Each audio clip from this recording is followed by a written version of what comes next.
कभी सोचा है कि सिर्फ एक लाइन, एक छोटा सा वाक्य किसी भाषा की पूरी कहानी बदल सकता है? आज हम एक ऐसे ही वाक्य की गहराई में उतरेंगे जिसने बिखरी हुई बोलियों को जोड़कर अंग्रेजी भाषा की नींव रखी। ये है वो वाक्य। देखने में शायद बहुत सीधा साधा लगे, है ना? लेकिन असल में ये एक पूरी ऐतिहासिक क्रांति का निचोड़ है। इसमें कर्ता है, क्रिया है और एक जबरदस्त नतीजा भी। तो चलिए इस कोड को डिकोड करते हैं और देखते हैं कि इसमें क्या छिपा है। सवाल यही है कि आखिर इस एक वाक्य में इतनी ताकत आई कहाँ से? मतलब सिर्फ एक लाइन, ये कैसे एक पूरी भाषा के जन्म की कहानी बन गई? आइए इसे परत दर परत खोलकर इसके पीछे छिपे राज को समझते हैं।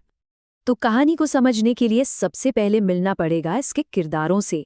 हमारा वाक्य दो लोगों की तरफ इशारा करता है, एक राजा और कुछ विद्वान। यहाँ पर ना एक कमाल की जुगलबंदी थी। एक तरफ थे राजा एल्फ्रेड, वो लीडर जिनके पास एक विजन था, एक सपना था, और दूसरी तरफ थे मठवासी विद्वान, उस दौर के सबसे पढ़े लिखे लोग, वो दिमाग जिन्होंने उस विजन को हकीकत में बदलने का सारा काम किया। मतलब एक तरफ से विजन आया और दूसरी तरफ से उसे पूरा करने की मेहनत। अच्छा, तो ये तो पता चल गया कि ये कमाल किया किसने, पर अब सवाल यह है कि उन्होंने ऐसा किया क्या जिससे एक पूरी भाषा का चेहरा ही बदल गया। अब आते हैं कहानी के सबसे जरूरी हिस्से पर, वो 3 काम जिन्होंने इस बड़े बदलाव को मुमकिन बनाया: लिखना, दर्ज करना और मानकीकृत करना। आगे बढ़ने से पहले ये मानकीकरण शब्द है क्या, इसे थोड़ा समझ लेते हैं। सोचिए जैसे किसी खेल के लिए नियम बनाए जाते हैं ताकि सब एक ही तरह से खेलें। मानकीकरण भी भाषा के लिए वही नियम बनाता है, कैसे लिखना है, ग्रामर क्या होगी, ताकि हर कोई उसे एक ही तरीके से समझे और इस्तेमाल करे। ये तीनों कदम एक दूसरे से जुड़े हुए थे।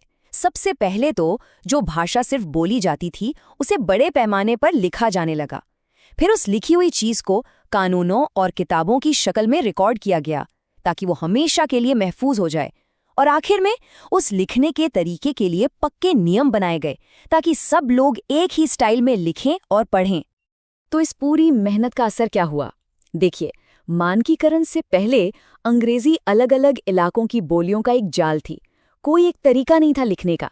लेकिन इस काम के बाद एक स्टैंडर्ड लिखित भाषा तैयार हुई जिसके नियम पक्के थे और जिसे पूरे देश में कोई भी आसानी से समझ सकता था। तो अब आते हैं सबसे बड़े सवाल पर, इस सब का आखिर मतलब क्या था? ये सिर्फ भाषा की बात थी या कुछ और भी? इसका असर किताबों से कहीं ज्यादा गहरा था। असली खेल ये था, ये सिर्फ शब्दों को एक करना नहीं था, ये लोगों को एक करना था।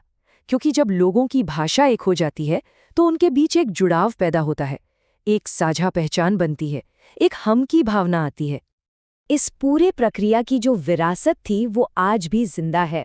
इसने एक कॉमन कल्चर की नींव रखी, सरकार चलाने और शिक्षा देने में आसानी की, और सबसे बढ़कर लोगों के मन में एक राष्ट्र होने की भावना को मजबूत किया। भाषा अब सिर्फ बात करने का जरिया नहीं रही, वो एकता का एक बहुत बड़ा प्रतीक बन गई थी।